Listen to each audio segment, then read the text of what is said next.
Hi everyone and welcome back to the series of tutorials where we speak about how to list your property on different channels.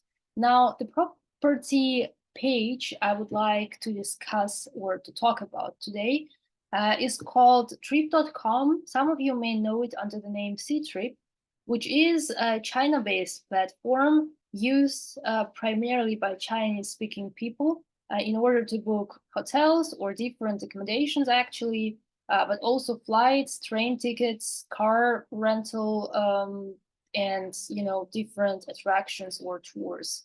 Now, I just wanted to quickly show you what the booking page looks like, and if you choose, for example, your accommodation and the dates, you will actually receive here a bunch of different properties you can book. You can actually select whether you want it to be a hotel or, let's say, a villa or apartment.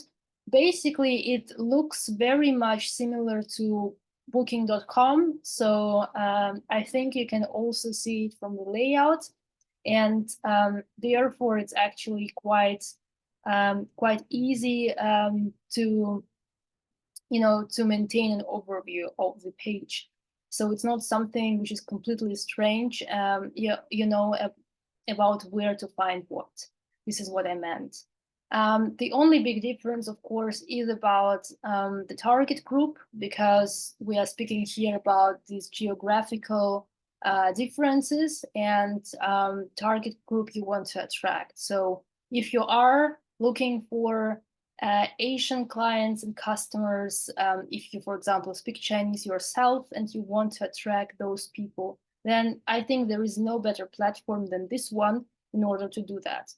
Now, in order to list your property on Trip.com, you will actually only need to click on this button here, and you will be guided directly to this extranet page where you will need to register using rather your phone number or email. Both works, and I did it, for example, with my email address. Now, the registration procedure itself is quite easy and standardized, so I don't think we have to go into details here. What I do want to concentrate on, therefore, is the extranet account.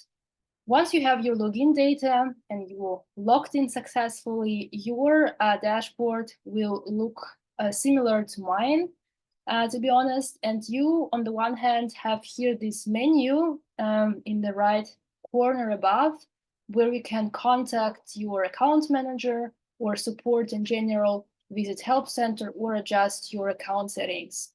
On the other hand, you have here only one option in the menu on the left side, which is to create or add a new property. Now, if you have already several listings, you will have here an overview of all the listings you have set up so far. If you want to add a new listing to existing properties, you will need to click on this plus sign here. In my case, as you can see, there is one draft created, which is not an active listing. And what I want to do now is to actually show you how this onboarding process looks like. I mean, in this case, I must say that it's quite easy to set up a property or a listing on eBooking compared to, for example, booking.com or Expedia, where it is pretty much complicated and you need to click in different menu options in order to fill out all the information needed. Here you actually, similar as on Airbnb, are guided through the whole process step by step. And you begin always with this property type, meaning that first you need to actually say where are you located, then you have a property type. You can select from this list here, and it's not only a type here, but also a brief explanation what it stands for, which I personally really find very cool, because it gives you a really precise idea, and not only you, but also your customer, of course. And for example, if I say I have an apartment, I will need to choose between whether it's a serviced apartment or a normal apartment, which gives a little bit more insight to what type of accommodation am I actually booking as a potential guest or customer. Now, once that is filled out, you will be guided through another step, which is about giving your property a name. And here also an interesting thing, you will need to actually give a name to your property twice, once in English and then afterwards in the home language, so domestic language. In my case, speaking of Vienna, it would be German. Then you have your property address precisely, and you will actually need to Google the latitude and longitude of this address. Now, sometimes it's not that easy because, for example, in my case, it didn't work at first. So I had to Google the coordinates of Vienna city in general. And afterwards, after typing them in, I needed to adjust it manually on the map. So this was pretty interesting, actually. But this also shows you that you need to be precise on this platform. So it's not that you can skip particular things. You actually need to fill out everything and quite in a detailed way. Then afterwards, you have this contact information where you have a phone number and email, and also the opening day, for example, the currency. Also, you will be asked whether you are using Channel Manager or not. And if yes, you will need to type in what Channel Manager are you currently using. Then you have property photos, another quite specific topic here on Ctrip, because the good thing is that you can actually upload your photos in existing categories, especially useful if you're running a whole hotel or building. And you can actually say, well, these photos relate to public areas, meeting rooms, lobby, or just other. Normally, the whole rooms or photos of your rooms will be uploaded under this category, which is called other. And here is also important to remember that there are certain requirements in order to upload pictures.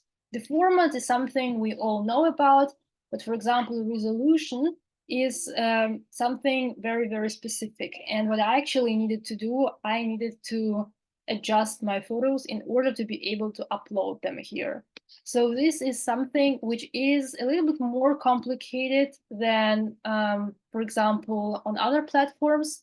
But as you maybe know already, every single platform or channel has particularities which are quite specific and sometimes out of logic.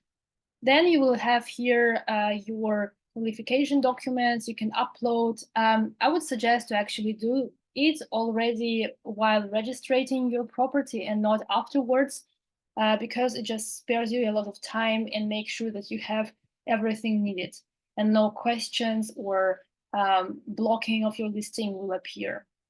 But if you don't have any particular proofs or documents, you can also go with no and continue further. Then you have settlement information, where you actually will need to fill out your bank address, settlement info in general, decide which kind of payment you want to have, a bank transfer or virtual credit card, type in the email address associated with the account and all this, private data. So I will not scroll down here because otherwise it will show my my data. But you know what I'm speaking about. So it's more about the way how you pay or how you receive your payments. Same goes actually for contract info, where you have your data needed for contracts, your phone number, and commission rate model. Then you also have these room information, where it gets a little bit precise. For example, you can choose here between pricing model you would like to go with. I would actually always recommend to go with this one, occupancy-based pricing custom model. And actually, if you don't really know what it is, there is this, question sign where you can have a look once again which model does relate more to you and your strategy. If it's one apartment, of course, you have only one room type with all details. If you have multiple room types, create here this section your multiple room types, where you will also need to say for how many people is this room or accommodation type suitable, how big it is, how many beds does it offer, and you know, all this standardized stuff. And then you have property policies, one of the last things which will be need to fill out, like the check-in, check-out times, your policy regarding children, whether you offer breakfast or not, and the conciliation policy, which can be chosen as a standardized one. And if you have a channel manager, and afterwards you connect the listing to your channel manager, the whole availability and pricing structure, as well as policies, all of these will be uploaded and synchronized automatically. So yeah, that's pretty much it.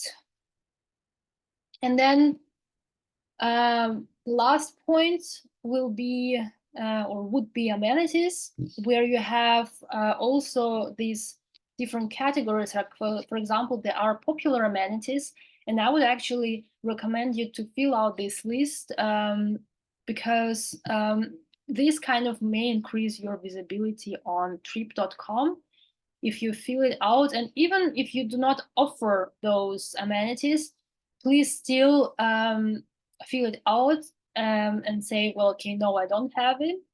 It's still better than just doing nothing and leaving it out completely. Because as I already mentioned, it does have something to do with visibility on this platform. So the more information you give, the better for you.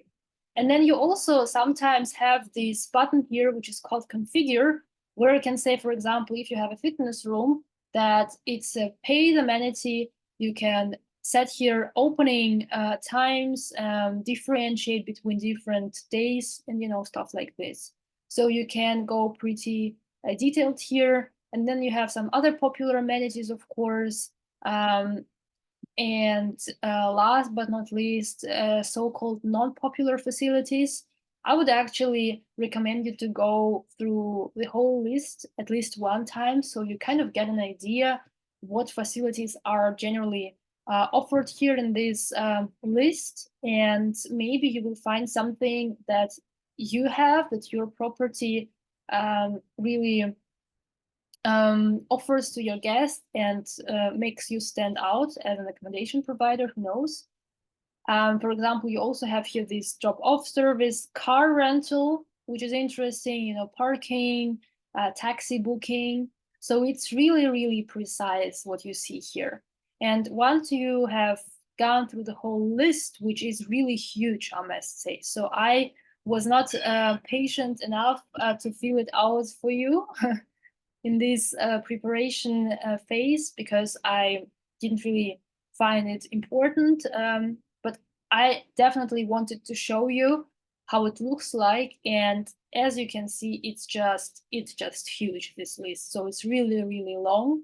And it relates specifically to the amenities your accommodation has, your hotel has, but not precisely to your room amenities or settings. So in general, I would say that trip.com does relate more to bigger accommodations such as hotels, hostels, villas maybe, and less to private rooms or private apartments, because there are just way too many things here which do not really relate to you.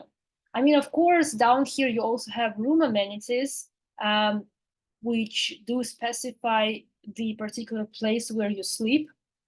But in general, it's all under the same amenity section. Also actually relates a lot to booking.com and the way how it's structured and set up there. So if you already work actively with Booking, you will see what I mean. And I think it will be easier for you actually to set up a property here compared to booking.com or even Expedia. Yeah. And that's pretty much it. Once you have filled out all the information, what you will need to do, you will need to submit this information and save it. And then sometimes, for example, it does require some time for photos to be approved by account management team. And if something doesn't match, you will get notified. Or your listing will just go live pretty fast, which I wish you all to happen in case you decide to list your property here. And yeah, that's actually pretty much it. You can always adjust your settings after connecting your listing to your channel manager. You will have more flexibility regarding, for example, policies and rates. But so far, this is everything you need to know about Ctrip. And in case you have any questions, of course, feel free to ask me, write me comments, as always. And so far, we are done. So we will see each other in next videos.